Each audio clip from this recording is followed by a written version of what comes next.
Well, and let's look how to render that scene.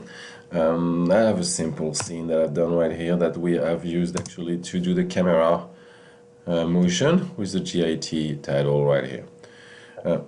So I'd like to get that composition out of After Effects into a format that can be used in commercial applications in business basically. So there's really two ways to do that in After Effects. There is a simple way that is built in After Effects that is called the render queue, and there is also another way to do it that is basically an After Effects special software that will actually just render and that has all the different format possible, imaginable in that type of industry. Okay, so let's look first at the simple way to do that. All right, so if we look right here, we have in composition, we have two encoders queue, basically renderer. You have the add to render queue and you have the add to Adobe Media encoder queue.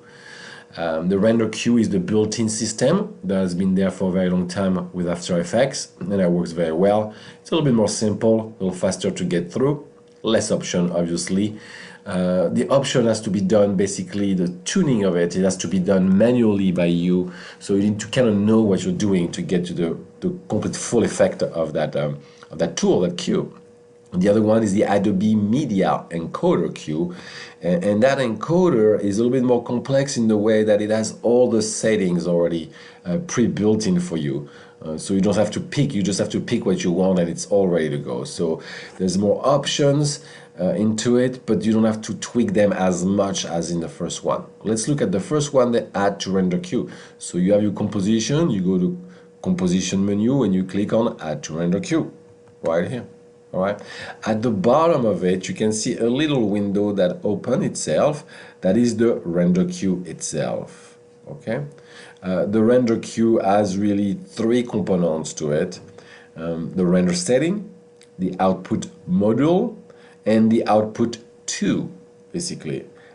So that's not really hard. The setting is most likely the quality of what you're gonna set it up to, and the output module is what type of output you want it for, okay?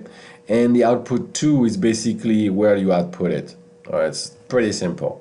So let's click first on the best setting right here for the render setting right there, and we can see a couple options in that window.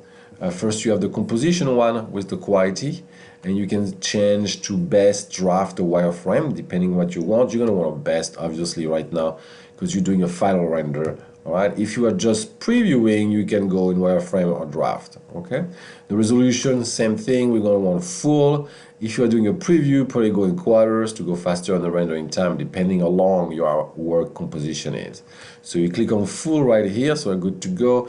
Don't change the disk cache, that's fine for now. Frame blending on for check layers, off for layers, basic. Well, actually, no, we'll keep it like that for now. Field render off, we don't want any field whatsoever. Motion blur for what we have checked. So if you check motion blur in your composition, you'll have it to work. Time spent, the work area only. Length of the composition. In this case, we're going to want the length of the composition. All right. We're not using any proxy. We don't want any effect beside the one we have. So current setting is good. None of those things should be changed. The current setting is good for that one, don't change it.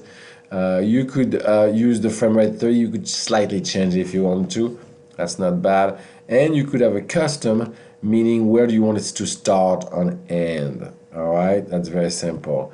We want to do the whole thing, so we're gonna say okay on that. All right, now we're gonna go to the output model, click on lossless, and you will see what different type. You have two tabs, main options and color management. The color management is only if you want to have a special profile of colors you're sure you have to follow. Now let's go back to the main motion. You have the format first, which is AVI. For us, most likely for you guys, QuickTime. Alright, would be pretty good for you guys. That's not a bad one. And let me see on the option just a second. So in AVI, post-render action, you're not going to import anything to post-render, so you're good to go. The video output is obviously RGB. If you had an alpha transparency channel, then you would choose that. In your case, you don't have any need for that. We're not using any visual tricks. The color is good right here. Don't do anything. You're not going to resize your composition, though you could change its sizing, but you could also crop it, and you have a different part of the region that you can crop. All right, we're not going to do that, so we're good on that. And this is the audio part right here, which I'm going to keep right there at what it is. Don't fiddle too much with audio. Okay, so now in the format options, you can see, you click on it and you will see that you have video and audio. The audio, just keep it to what it is, all right? And the video, that's what interests us. You have codecs right here. You want to be careful because those codecs sometimes are not on every machines, all right? So it might not work as good as you think. It might crash the system. You have the quality right here that is set up. But it's already set up for us, so we're good to go because there's no codec. If you had chosen a codec like the XVID, and then, you know, well, it doesn't even let you do that on this one. It might not even have, let's see.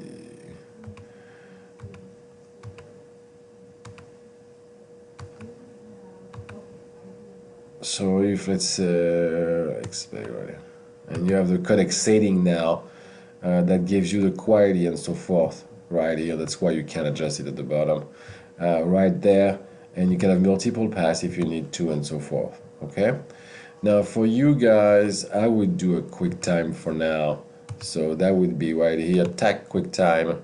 You have everything is set up. You have your format options, same thing, where you can have all those type of compressors. All right, depending what you have in TNC, DV25 most likely, something like that, and then your audio. Okay, now and so let's say we're going to keep it like that for now. We're good to go. We said okay, and then after that we have the output 2. You click on that and you give it a name.